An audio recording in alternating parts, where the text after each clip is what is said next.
In detail.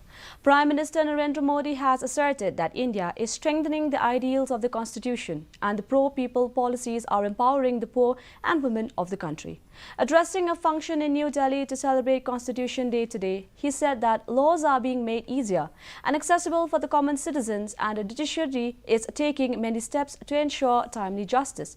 Modi reminded that in the current global scenario, the world is looking at India with hope amidst its growing economy and international image. Meanwhile, the Constitution Day was celebrated at Raj Bhavan in Shillong. Several top government officials attended the program. The Chief Secretary of Meghalaya, D.P. Walang, administered the Constitution Day pledge.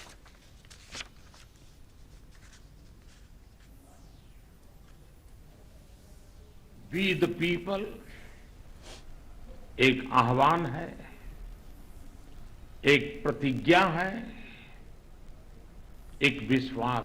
संविधान में लिखी ये भावना उस भारत की मूल भावना है जो दुनिया में लोकतंत्र की जननी रहा है, मदर ऑफ डेमोक्रेसी रहा है।